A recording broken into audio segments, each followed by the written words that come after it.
There are people on this planet who have never appeared on a ballot, never held a press conference, never been elected to anything. And yet, when they call, presidents answer. Not because they have to, because they know what happens to the ones who don't. This isn't theory. This is the operating system underneath the government you think you have. And once you see how it works, you cannot unsee it. Every system needs a layer the public never reaches. In law, it's the clerks who draft the opinions judges sign. In medicine, it's the hospital boards that decide which treatments get approved. In global politics, it's a network so embedded in the structure of power that removing it would collapse the structure itself. Here's what that looks like. 3 institutions exercise more control over national governments than any election ever held. The first, the Bank for International Settlements, Basel, Switzerland. It is the central bank for central banks. Every major monetary policy decision on Earth either flows through this institution or gets measured against it. It answers to no parliament, no court, no voter. It has operated this way since 1930. The second, the World Economic Forum. Davos is not a conference, it's an audition. The people invited there aren't sharing ideas, they're demonstrating alignment. The ones who return every year have passed the test. The ones who stop getting invited usually stop mattering shortly after. The third, the Bilderberg Group. 130 people, no press allowed, no agenda published, no minutes released. Finance ministers, intelligence directors, media owners, tech founders, all in the same building for 3 days every year. You're not supposed to know what they discuss. That's the point. Here's how governments actually get moved. A country needs to borrow. It goes to the bond market. The bond market is not a place. It's a decision made by a small number of asset managers who control more capital than most nations produce in a decade. BlackRock, Vanguard, State Street. Together, over $20 trillion in assets under management. They are the largest shareholders in nearly every major corporation on Earth. When they decide a government is a bad investment, that government pays more to borrow. When borrowing costs rise fast enough, governments fall. No invasion required, no vote of no confidence, just a number on a screen that keeps going up. In 2011, Italy's borrowing costs spiked without warning. Within 6 weeks, Prime Minister Silvio Berlusconi resigned. His replacement was Mario Monti, a Goldman Sachs advisor, a Bilderberg attendee, a man who had never won a single election in his life.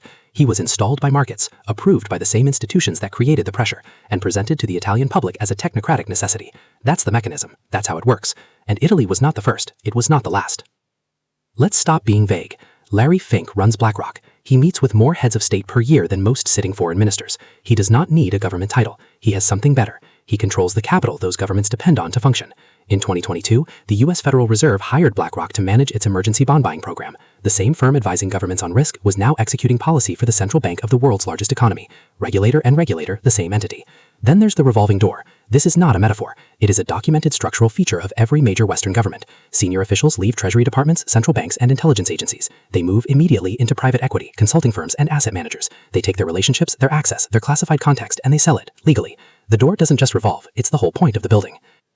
Control policy, you run the present. Control information, you run the future. 6 corporations own over 90% of American media. The same institutional investors who hold the banks hold meaningful equity positions in those same media companies. This is not a coincidence, it is a convergence. When a financial institution needs a narrative that a war is justified, that inflation is temporary, that a leader is unstable, the infrastructure to deliver that narrative is already under the same ownership structure. And it goes deeper. In 2022 and 2023, federal court filings revealed formal coordination between government agencies and social media platforms to suppress specific categories of content. Not illegal content, inconvenient content. Content that contradicted the approved version of events. The documents are public, the coordination was real. The pipeline from decision to perception is shorter than it has ever been, and it runs through fewer hands than anyone was told. Here is what no government will say out loud. The next world conflict has already begun, not with missiles, with money. China is deploying a digital currency designed to allow any nation on Earth to transact entirely outside the Western financial system. No SWIFT, no dollar clearing, no IMF leverage. If enough countries adopt it, the primary weapon of the hidden power structure becomes useless overnight. BRICS nations are building a parallel reserve system. Saudi Arabia settled its first oil trade in yuan in 2023. France quietly cleared a Chinese LNG purchase in renminbi. These are not accidents, they are a signal. The people who run the current order know this. They are not panicking, they are already positioning. The institutions, the asset managers, the think tanks, they are working right now to ensure that whoever controls the new financial rails is already connected to the old network. The names will change, the structure will not. You were told the world runs on democracy, on constitutions, on the consent of the governed. And at the surface, it does. Elections happen, leaders change, policies shift. But one floor beneath all of that, in the calls that don't get recorded, in the rooms that don't appear on any schedule, in the deal structure through foundations, funds, and private advisories, the real decisions were already made. The question is not whether this system exists. The evidence is in the public record. The question is what you do with that information.